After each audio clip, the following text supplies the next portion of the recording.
बिहार की एक posh colony में उस रात सन्नाटा कुछ ज्यादा ही भारी था।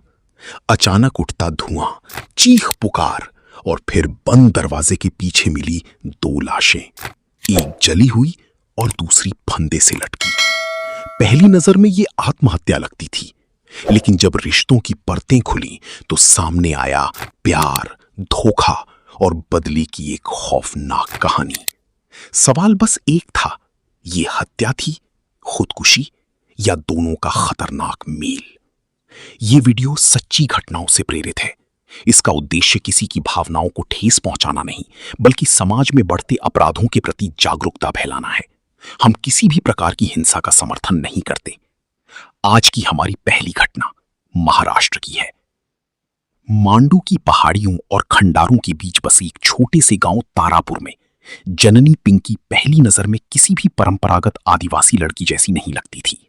उसकी चाल ढाल, पहनावा और बोलने का तरीका ऐसा था मानो वो किसी कस्बाई माहौल में पली बढ़ी हो। जो लोग उसे पहली बार देखते वे अक्सर चौंक जाते। ये लड़की उस जमीन से नहीं, किसी और ही दुनिया से आई हुई प्रतीत होती थी। मांडू की हवाओं में आज भी इतिहास की गूंज है। यहीं कभी बाज बहादुर और रानी रूपवती की प्रेम कथा ने जन्म लिया था। उन्हीं स्मृतियों को सहीजे मांडू के चारों ओर बिखरे सैकड़ों गांव आज भी प्रकृति, प्रेम और विरासत की चुप कहानियां कहते हैं। दूर दूर से आने वाले सैलानी जब इन खंडारों में घूमते तो लगता जैसे वो सिर्फ इमारती नहीं, बल्कि ईवन के साथ उसकी सोच और भी तेज होती गई। पिंकी ये भली भांति जान चुकी थी कि जिस जिंदगी का सपना वो देखती है वो उसे सहज रूप से मिलने वाली नहीं है। कई बार उसने खुद को समझाया कि जो मिला है उसी में संतोष करना चाहिए। शादी के बाद हालात बदले, लेकिन पिंकी के भीतर की बेचैनी ज्यों की त्यों बनी रही। घूमने फिरने, सजने संवरने और खुली जिंदगी जीने की चाह उसने कभी खुलकर जताई थी, मगर समय और परिस्थितियों ने उन ख्वाबों को मन के किसी कोने में दबा दिया था। घर वालों ने भी देर नहीं की और उसकी शादी धर्मपुरी के पास बसे गांव रामपुर में रहने वाले विजय चौहान से कर दी। विवाह के बाद पिंकी अपने पति के साथ धार जिले के जुलानिया आ गई, जहां से उसकी नई जिंदगी की शुरुआत हुई। विजय पेशे से ड्राइवर था। शुरू के दिनों में ही वो ये समझ गया कि उसकी पत्नी साधारण सपनों वाली औरत नहीं है।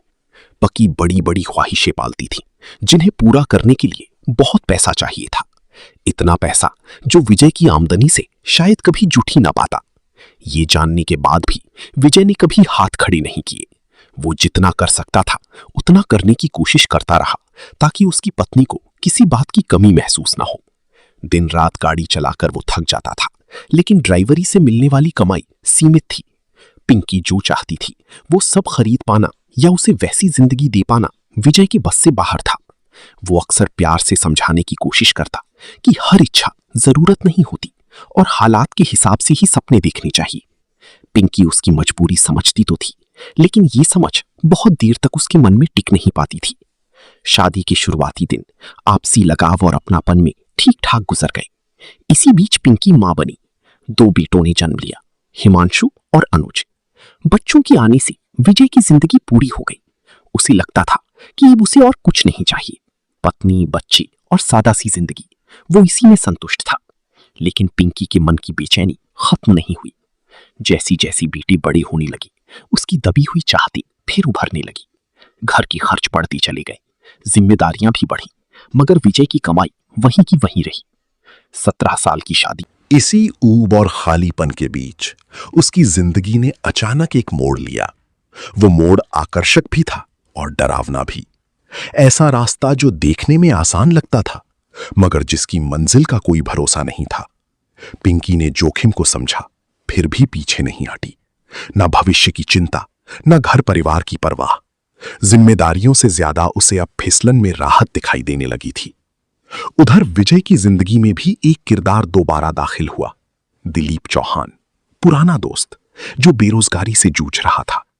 लंबे समय बाद मुलाकात हुई तो विजय ने सहानुभूति में उसे सहारा देने का फैसला किया।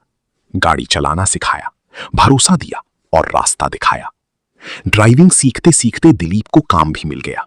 दोस्ती के साथ साथ अब गुरु शिष्य का रिश्ता भी बन चुका था। इसी बहाने दिलीप का विजय के घर आना जाना बढ़ गया। वो धीरे धीरे परिवार का हिस्सा सा हो गया। इतना कि किसी को असहजता महसूस ही नहीं हुई। लेकिन इसी निकटता के बीच एक और कहानी आकार ले रही थी। पिंकी की निगाहें, उसके इशारे और उसकी चुप्पियां, सब कुछ दिलीप के लिए एक नई भाषा बनते जा रहे थे। दिलीप इस अनकही आकर्षण से खुद को अलग नहीं रख सका। दोस्ती, एहसान और मर्यादा दोनों ने एक साथ चोट की। क्रोध ने उसे झकझोरा, मगर मोह ने हाथ बांध दिए।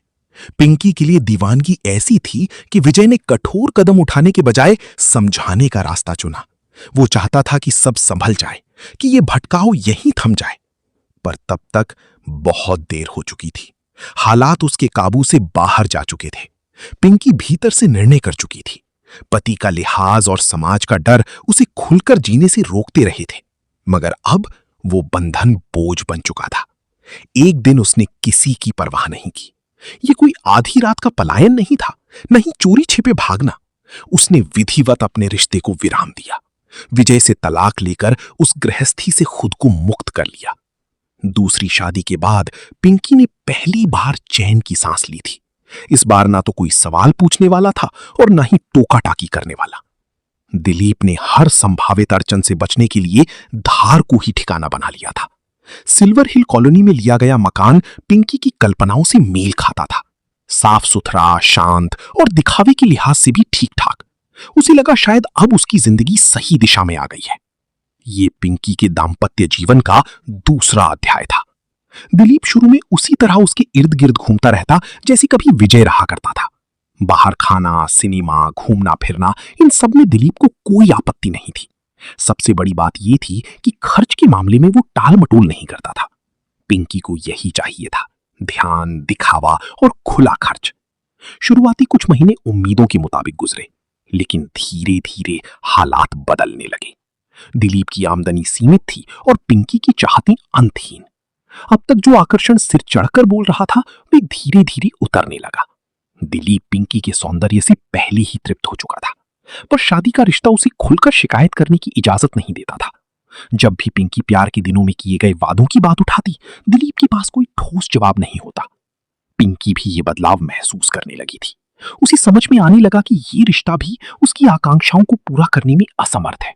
पहले विजय और अब दिलीप, दोनों ही उसकी उम्मीदों से छोटे साबित हो रहे थे। लेकिन अब उसके पास कोई रास्ता नहीं था। शादी के बाद अलग होने की हिम्मत और हालात दोनों ही उसके साथ नहीं थे। वो भीतर ही भीतर घुटने लगी। घर की खर्च बढ़ती जा रही थी और दिलीप की आमदनी उन्हें संभालने के लिए नाकाफी थी। पिंकी की जरूरतें दिलीप की चादर से बाहर निकल चुकी थी। मजबूरी में ही सही, लेकिन पिंकी ने पीथमपुर की एक फैक्ट्री में नौकरी पकड़ ली। ये फैसला शौक से नहीं, हालात से किया गया था। न वो अपनी जिंदगी से खुश थी और न ही संतुष्ट, बस समय काट रही थी। समय और परिस्थितियों ने पिंकी के सामने विकल्प बहुत सीमित कर दिए थे। तीसरी शादी का ख्याल उसके लिए ना व्यावहारिक था। नहीं समाज उसे सहजता से स्वीकार करता, मगर बीते रिश्ते की परछाई अब भी उसका पीछा नहीं छोड़ रही थी। विजय, उसका पहला पति, आज भी जुलानिया में ही था और उसकी स्मृति ने पिंकी के मन में एक पुरानी राह दोबारा टटोलने की चाह जगा दी। एक दिन उसने हिम्मत जुटाकर विजय को फोन मिला दिया। बातचीत की शुरुआत पुराने गिले शिकवों से हुई। आरोप प्रत्यारोप भी उभरे, लेकिन धीरे धीरे लहजा बदला।